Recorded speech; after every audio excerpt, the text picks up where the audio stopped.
Paz a todos, amém? Parando um pouquinho antes, porque eu quero trazer uma explicação para vocês da importância do dia de hoje no calendário de Deus, né? A igreja em vários lugares do mundo está reaprendendo a observar o calendário divino. Durante muito tempo houve um preconceito, né, de que mexer nessas coisas, a pessoa estava tentando judaizar a igreja. E não é nada disto. Muita coisa que o povo de Israel fazia e que não pertencia ao povo de Israel, sempre pertenceu a Deus, né? Em vários lugares da Bíblia nós temos o Senhor chamando as celebrações de suas, né? Essas são as celebrações do Senhor, né? E a palavra ali, no hebraico ali é a palavra moed, no singular, e moedim, no plural, que significa datas apontadas. Então não são datas negociáveis, não são coisas que a gente pode negociar com Deus. Não são datas determinadas, apontadas. E ele tem razões muito claras para apontar essas datas e seguir esse calendário, né? Há um tempo atrás eu ministrei sobre as chamadas luas de sangue, né? Aquelas luas, aqueles fenômeno celeste que são os eclipses lunares, quando a lua fica avermelhada, né? E 4 eclipses num período curto, de um ano e um pouco, é muito raro, são raros, né? 4. E aconteceram poucas vezes na história. E sempre que aconteceu, pré-anunciou algum tipo de desastre. E há um tempo atrás eu lembro que eu preguei sobre isso, não aqui na igreja, mas preguei sobre essa tétrade, essas 4 luas de sangue, mas eu não sabia o que viria pela frente. Pouco tempo depois, olha a situação que o mundo está hoje, né? E Deus usa essas datas, esses acontecimentos, Deus usa essas celebrações, essas festas, esse calendário divino para se comunicar com a raça humana. Então, quem está observando, atento, né, consegue captar em parte o que Deus está dizendo. Então, a razão do porquê, quando a igreja começa a se voltar para resgatar essas coisas, começa a fluir um tipo de unção diferente no meio da igreja. A igreja de um modo geral, né? A igreja começa a experimentar flashes de relevância, porque a igreja perdeu completamente a sua relevância. Completamente. A igreja mundial perdeu a sua relevância. Há exceções de igrejas locais relevantes, mas a igreja como organismo mundial perdeu completamente a sua relevância. E uma das explicações é isso, a igreja foi se distanciando da simplicidade da Bíblia. E toda vez que a gente precisa explicar demais alguma coisa, tem alguma coisa errada com aquilo, né? Inclusive é um princípio da psicanálise, da psicologia. Toda pessoa que gasta muito tempo explicando algo é porque tem alguma coisa errada com aquilo ali, né? E a igreja chegou a um ponto que a igreja precisa se explicar demais, a igreja está tentando ganhar no grito, ganhar na palavra e tal. Por quê? Porque a igreja perdeu relevância, perdeu impacto, perdeu poder, perdeu expressão espiritual.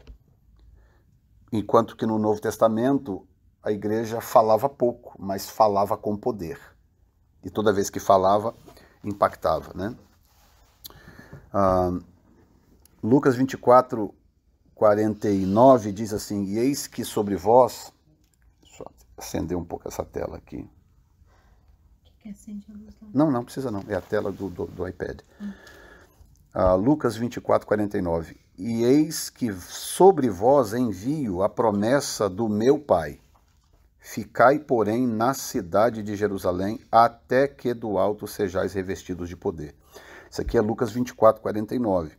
Aí quando Jesus está prestes a subir, Atos capítulo 1, versículo 4, ele diz assim: e estando com eles, determinou-lhes, não é aconselhou-lhes, sugeriu-lhes, determinou-lhes que não se ausentasse de Jerusalém, vírgula, mas que esperassem a promessa do Pai que, disse ele, de mim ouviste. Quando que eles ouviram? Lá em Lucas 24. Então Jesus 2 vezes, antes de ser assunto ao céu, e ele foi assunto ao céu num dia como o de hoje, 40º dia do Homer, quando ele foi assunto aos céus, ele estava para ser assunto aos céus, ele reúne os discípulos e fala, lembra que eu falei para vocês que o Pai, há uma promessa do Pai? Lembra? Lembro, Senhor. Então, não saiam de Jerusalém. Em outras palavras, o que Jesus estava dizendo é o seguinte, não interrompam o processo. Que não era só a contagem do homem, mas era também a contagem do homem. E aí é uma coisa interessante, porque por que hoje é um dia especial nessa contagem? Porque o número 40 tem um significado específico para Deus. O número 40 significa preparação, ou plenitude da preparação. Observa que muita coisa na Bíblia aconteceu depois de um tempo que envolvia o número 40. Né? Moisés teve um encontro com Deus 40 anos depois de fugir do Egito. Teve um encontro com Deus que mudou a vida dele. Voltou para o Egito, tirou o povo de lá e passou 40 anos com esse povo no deserto. Diga-se de passagem, quando ele fugiu do Egito, ele estava com 40 anos. Aí passou 40 anos fugido, teve um encontro com Deus 40 anos depois. Voltou para o Egito, tirou o povo do Egito, ficou 40 anos com esse povo no deserto. Está muito óbvio que o número 40 aí tem um significado de preparação para Deus. E nós temos outros 40. O próprio Moisés passou 40 dias no monte, em jejum e oração, para poder receber de Deus as tábuas da lei. Né? Nós temos o próprio Senhor Jesus, 40 dias e 40 noites no deserto, em jejum, para dar início ao seu ministério. Então, sempre depois de um período que envolve o número 40, Deus inicia uma nova etapa. Então, o número 40 significa um tempo de preparação divina e significa o fim de um ciclo e o início de outro. Aí o que acontece? Jesus morre, ressuscita e passa 40 dias com os discípulos. A contagem do homem são 49, até desembocar no Pentecoste, que é 50. Jesus fica 40 dias. Nesse 40 dias acontece algo visível, algo fácil de entender e algo velado, que nem todos percebem. O que é fácil de perceber e ver é Jesus sendo assunto aos céus. Está escrito, ele foi assunto aos céus no 40º dia do Homer, no 40º dia da sua ressurreição. Ele reúne com os discípulos, né? E no versículo 9 de Atos 1, diz assim, e quando dizia isto o quê? O que eu acabei de ler aqui, quando dizia isto, vendo eles, foi elevado às alturas, e uma nuvem o recebeu, ocultando-o a seus olhos. Aí Jesus desaparece nas nuvens. Essa é a parte clara, visível para todos. Mas estava acontecendo algo invisível, que nem todo mundo entendia, que era emancipação. Aqueles discípulos estavam sendo emancipados. Aquele número 40 ali também representava um período. Eles passaram aquele período de preparação, pós-morte e ressurreição de Jesus. Eles já vinham sendo preparados por ele já há 3 anos, mas aqueles 40 dias, eles ficavam encontrando com um aqui, um ali, falando aqui, acertando aqui, apertando os parafusos acolá. 40 dias de preparação e de tratamento. Tratou com Pedro, que o negou, tratou com os discípulos no caminho de Emaús, que estavam arrasados, frustrados, porque 3 dias já que aquele que eles achavam que restauraria o reino de Israel estava morto, eles mesmos falaram, a gente achava que era ele, mas já tem 3 dias que ele morreu. Aí Jesus fala assim, nécios, vocês são nécios, cegos, para verem o que os profetas profetizaram e disseram. Não convinha que o Cristo padecesse todas as coisas? Aí quando eles abrem os olhos, ele desaparece. Então ele passou 40 dias preparando essas pessoas. Quando chega no 40º, ele é assunto aos céus e acontece o que ele disse no capítulo 16 de João. Uma emancipação espiritual. Escute bem. Até Jesus ser assunto ao céu, todas as aparições de Jesus eram em forma humana, sem qualquer excesso de glória. Não houve uma só aparição de Jesus nesses 40 dias que exalasse glória. Aliás, um anjo exalava mais glória do que ele. O anjo que apareceu lá no túmulo era em forma de um relâmpago. Imagina um anjo em forma de um relâmpago. Quantos quilômetros você correria, o Telei? Encontrasse com um anjo em forma de relâmpago. Jesus não, ele aparecia em forma humana. Era tão humana que no caminho de Emaús eles foram batendo papo com ele, caminha fora sem saber quem ele era. De tão humana que era a sua forma de aparição. Ele é assunto aos céus. Dali para frente, todas as aparições dele são em glória.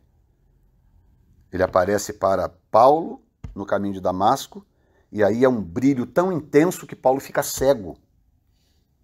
Tão intenso é o brilho da sua glória quando ele aparece para Paulo.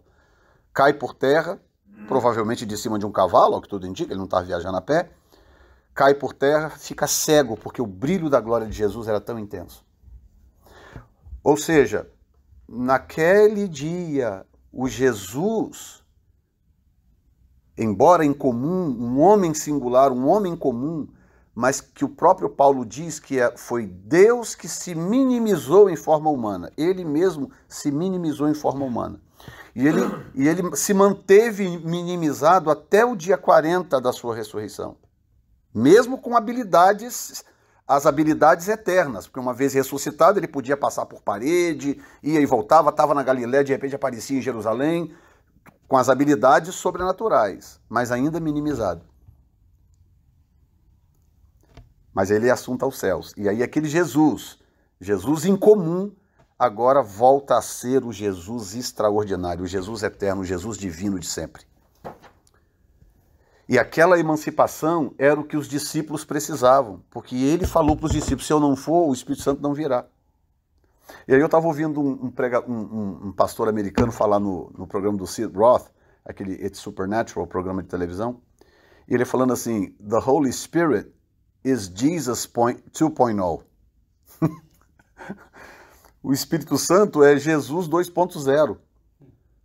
Porque o Espírito Santo é tudo que Jesus é eternamente, tudo que o Pai é eternamente, na mesma pessoa que é o Espírito Santo. Tanto que ele é chamado de Espírito de Deus e ele é chamado de Espírito de Cristo. Em Atos, ele é chamado de Espírito de Cristo. Quando ele aparece para impedir Paulo de passar para Bitínia, ele diz, mas o Espírito de Cristo nos impediu. Porque agora é Jesus sem limite. O Espírito Santo é Jesus sem limites. E isso aconteceu no dia 40. Então o dia de hoje no mundo espiritual é um dia de emancipação. Esse é o dia em que você não vai ter ele mais fisicamente do seu lado. Você não vai ter ele mais comendo pão e peixe, como ele comeu depois de ressuscitado. Você não vai ter mais ele comendo pão e peixe. Você não vai ter ele sentado à sua mesa jantando e comendo com você, fisicamente. Mas agora você vai ter ele 2.0. Você vai tê-lo ilimitadamente. E agora ele está dando a mim e a você um voto de confiança, de caminharmos com as nossas próprias pernas e tomarmos as decisões corretas e fazermos o que é certo. Sem a necessidade de tê-lo fisicamente do lado. Pedro, cuidado. João, Ou seja, babysitting the guys. Não, agora ele não precisa mais babysit a igreja. Agora o que ele quer é habitar em nós, dentro de nós, e confiar em nós que vamos tomar as decisões certas, fazer a coisa certa, viver corretamente. E assumir esta condição de emancipação. Eu estou emancipado. Então, olha bem, a contagem do Homer é muito mais profética do que a gente consegue expressar nesses dias. Os 40 dias são dias de preparação. E os 10 últimos dias são dias de expectativa. Porque no dia 40 ele diz, lembram da promessa do Pai que eu disse para vocês? Lembramos, Senhor. Não saiam de Jerusalém. Imagina a expectativa que nasceu no coração desses caras naquele dia. Vocês ouviram isso? Olha, ele está subindo ali, é verdade, mas vocês ouviram o que ele falou? 10 dias de expectativa. E eu coloquei a mensagem no grupo da igreja porque eu gostaria tanto que todo mundo entendesse, né, o peso profético dessas coisas, de que na noite de hoje o Senhor está plantando no meu e no seu coração uma expectativa que nós não tínhamos. Amém? 10 dias de expectativa. Pastor, o que vai acontecer daqui a 10 dias? That's the deal, eu não sei. Por isso que chama de expectativa. Eu não sei. E as experiências individuais serão diferentes. Vai ter gente que vai dizer, era hoje, Amém. Já outros vão dizer, meu Deus, aconteceu algo aqui em casa, aconteceu algo comigo, aconteceu algo no meu coração, eu tive um sonho, o Senhor falou comigo, eu tive uma visão. As experiências serão diferentes, porque a dimensão das pessoas é diferente. As pessoas estão vivendo em realidades diferentes. Nós temos aqui 3, 4, 5, 6, 7, 8, 9, 10, 9,5, né? 75 ainda. Mas olha só, 10, tá vendo? Eu estou falando de 10 aqui, ó. Temos 10 pessoas aqui, que nós não programamos. 10 pessoas. Mas aqui nós temos 10 dimensões diferentes, nós temos 10 níveis de experiências diferentes. Mas isso é de um significado tão tremendo que a coerência da Bíblia, como que Deus se comunica através desses padrões, como que Ele se comunica por esses padrões. Tem gente que não gosta de emancipação, porque emancipação traz responsabilidade. Lembra daquela história de quem casa, quer casa, né? E tem gente que tem medo de casar por isso, por causa da responsabilidade. Vai casar, tem responsabilidade. Daí já não tem mais a mamãe e o papai para correr, aquela coisa toda. Ou seja, emancipação traz responsabilidades. Então, Jesus chega para eles e fala assim, não, eu tenho que ir, se eu não for, o Espírito Santo não virá. Ele está dizendo exatamente isso. Ei, vocês estão... Eu vou, mas vocês estão achando que é perda? Não, não é perda, vocês vão ser emancipados. Vocês vão me servir numa nova dimensão, vocês vão me conhecer numa outra dimensão. Vocês vão aprender numa dimensão diferente. Ele fala, o Espírito Santo virá e ele vos guiará em toda a verdade, ou a toda a verdade. Ele está dizendo o quê? O aprendizado vai ser em outra dimensão, a visão é outra dimensão, a compreensão vai ser outra dimensão. Porque vocês estão sendo emancipados. Amém? E eu me aproprio desta emancipação nesta noite. Amém. Em nome do Senhor Jesus. Pedir para você se colocar de pé. Nós vamos declarar esse dia do Homer tão especial. Diga comigo, bendito és tu, Adonai, nosso Deus. Bendito és tu, Adonai, nosso Deus, Soberano do universo, soberano do universo, que nos tem santificado com os teus mandamentos que nos tem santificado com os seus mandamentos e ordenado e ordenado que contássemos o Homer. que contássemos o homem. Diga, hoje Hoje é o 40º dia é o 40º dia do Homer do Homer e o dia e o dia da minha emancipação. da minha emancipação. Aleluia. Aleluia, glória a Deus. Pai, eu te dou glórias neste momento, exalto o teu nome. Obrigado pela pureza da tua palavra, pela simplicidade com que esta palavra nos comunica coisas tão profundas, tão eternas. Amém, Jesus. Muito obrigado. Pai, nós estaremos vigilantes esses 10 dias. São meu Deus. dias de expectativa. Sim, meu O Pai. Senhor gerou uma expectativa em nossos corações. Aleluia. Para a minha vida pessoal, para o meu casamento, para a minha família, para as minhas finanças, para a minha saúde. Ó Deus, para o meu relacionamento com os meus irmãos. Sim. O Senhor acaba de injetar 10 dias de expectativa no meu coração. Aleluia. E eu não permitirei que essa expectativa seja roubada. Amém. Para a glória do teu nome. E nós Assim dizemos seja. em nome de Jesus, amém. Amém. Amém, Senhor. Deus abençoe a todos.